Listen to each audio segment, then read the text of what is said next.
They say these sound like the ocean, you know that? Hi, my Dushis. Welcome back to the Alchemize podcast. My name is Destiny, and I use the internet as my personal journal to speak about whatever I want. Today, the topic that came to me was what to do when you fall off. Why? Because I kind of feel like I fell off a little bit. The entire year has been so transformative for me. I've been learning to become better at keeping promises to myself and becoming the type of person that I can be proud of and confident in.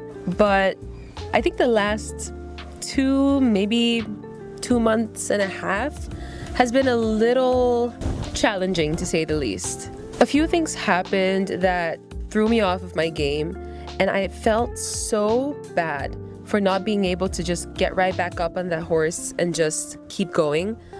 But now that I'm trying to find balance again, I'm learning to navigate with a lot more forgiveness and a lot more grace for myself. And that is what's helping me get back on track, kind of. A lot of the times when you fall off, it could be because of life circumstances changing or unexpected stress, things happening on the way. You know, it's all normal stuff. Life happens. It can kind of feel like a snowball effect. One thing goes wrong, and then another, and then another, and then all of a sudden, all your habits are out the window and you're back to old habits that you thought you had thrown away. But what's been helping me stay grounded and not completely lose my groove is knowing that it took a long time for me to build the habits and the routines that made me the new person that I am. And so losing that will also not happen overnight. You know, it took at least 6 to 7 months for me to get to the person that I am today. And so a month and a half of struggling is not gonna ruin all of that. But in order not to lose all the new habits that I'm forming, I do need to keep some core principles in mind. For example, because it was hard to form these habits, it'll be hard to lose these good habits as well. And in my case, if I remember that I can hold on to at least one of these good habits, that means that the person that I'm trying to become is still living inside of me, and I can get back to her if I try hard enough. You know, falling off can feel like you've completely lost your way, but the footsteps that you've forged are still there. The path that you've created isn't just gonna fold over and be lost. So that's what's helping me not to lose all hope, and I think that would help you too. I realized that confidence doesn't start when you finally get where you are or when you reach your goal. It's more about along the way proving to yourself that you are keeping the promises to yourself that you make and allowing yourself to grow on the trajectory that you want to go in. I noticed that a positive mindset is also very, very important when you fall off, because if you fall into the rabbit hole of being mean to yourself, of insulting yourself, of just berating yourself for little mistakes, instead of being able to bully yourself back into routine, you just dig yourself a deeper hole. And that's kind of what's been happening as well. You know, instead of giving myself grace and forgiving myself and then being able to take that next step to elevate, I've just been crumbling back down because me being mean to myself isn't helping me to fix the relationship with whatever it is that made me fall off in the first place. I think that's also a very important point to keep in mind, especially if you know that there must be something underlying or deeper going on that's making you self-sabotage or making you lose control of the way that you've been trying to grow and elevate. In my case, the self-sabotage comes because I kind of feel like a fraud sometimes. I feel like I don't deserve the fact that I'm finally achieving some goals of mine. I feel like maybe it felt like it was too easy, or that other people are struggling, but I'm making it somehow. Why can I do this now? Or people come and compliment me, and then I think, well, I'm not as good as you're describing me to be, you know, and then I want to prove that negative thought to myself, which is a little crazy, but that's how our mind works, you know. Whenever your mind is used to the way that things have been for a very long time, it considers that as normal and it considers that as safe. So whenever you do find yourself in a whole different circumstance, Even if it is a positive circumstance, the fact that it's new is making you feel unsafe, and thus you start to self-sabotage. But I needed to find out that that's what was going on for myself. And being mean to myself, being negative, having a negative mindset wasn't helping me to understand those points. It was actually just getting me further and further away from what I wanted, which is to get back on track and to keep growing, you know? So for me, it was important to start learning how to regulate my nervous system, how to reset my emotions, and that way to not be overcome by the whirlwind of negativity that comes with feeling like you're disappointing yourself. One thing that definitely helped me as well is to remember that my support system, my family, God, friends, have always been central in helping me to get back on track.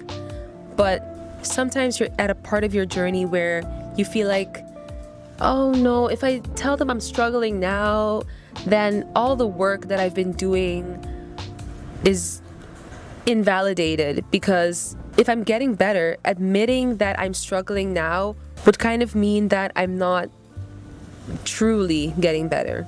That's what I was thinking, you know? Another point that really helped me to recenter myself and ground my mind to get back on track is thinking about the fact that the basics is how I started. And if I feel like I'm falling off, maybe that's what I need to get back to help me get back on track. In my case, the basics were things like journaling, starting a positive mindset, visualizing the way that I want my days to look like, building confidence in the mirror, doing mirror work, things like that, you know? It was the basics. I realized that once you are starting to fall off, you want to get back as fast as possible. And so you start to try to take the extreme routes to get you back to where you want to be. But it never works like that, because the basics is what got you there. So trying to get back to where you were by doing things that are extreme isn't going to work. You know, it's really easy to start getting really mean to yourself and to become the biggest bully that you are to yourself. But keeping in mind that you have an inner child and they have a lot of coping mechanisms that they've put in place to protect themselves, but the only person that they cannot protect themselves against is the big, mean, critical version of yourself. So you can't bully yourself back into a positive mindset. You can't bully yourself back into a positive mindset. You also start to realize that bullying yourself isn't going to get you the results that you seek. You know, you're not a drill sergeant in the military. You're the parental figure of your inner child. And if you're being negative to them and hurting them, the only person that you're hurting is yourself. So it's not worth it. Now, that's all the things we should keep in mind when we're dealing with ourselves and how we deal with the negativity and the disappointment that we have with ourselves. When there's a lot of negativity inside us, sometimes we take it out on others. We seek emotional release, and so what we do is release that negative emotion onto another, giving us the release of emotion that we seek, but putting our pain onto another person. And that's not healthy, that's not fair, that's not loving of us to do.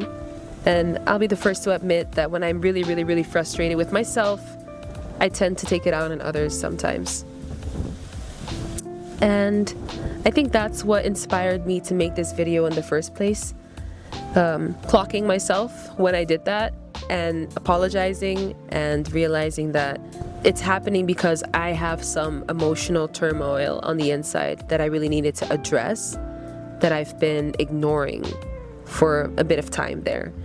And as soon as I started addressing those, as soon as I started being kinder to myself, as soon as I started to relax my nervous system and was able to see things for what they really are, I started to become capable of putting the pieces back together again so that I could get back on track, as they say. I say as they say because falling off isn't really a thing. People never fall off. You know, life is not a linear one-track line. Life is a roller coaster. There's highs and lows. So you feeling like a low means that you fell off is like you saying that the lower part of a roller coaster isn't supposed to be there. It's only supposed to go up and up and up and up and up. But if there's no down, there's no anticipation, there's no growth, there's no excitement. You need to get through both sides, and that's how you know that life is worth it. So all by all, I think what the most important takeaway is from this entire conversation that we're having is that when you feel like you're having a fall off period, that's when most people give up. But you deciding that you're going to keep going, you're going to pick yourself back up and try again, is what's going to prove that you're going way further than 90% of humans who try to reinvent themselves and get better. And when you can prove to yourself that you can get back up when you fall down, that's when you'll have the confidence that if anything crazy should happen in life, you can assure yourself that you can hold yourself up and get back up. And I think that's it. If you can assure yourself that you can pick yourself up when you fall down, then you know that you can get through anything. No one is coming to save you. And that's a beautiful thing, because you have got yourself. And that's the best person to have by your side. Thank you so much for watching today's episode, guys. Have a wonderful day, and I love you. Bye, my douchies.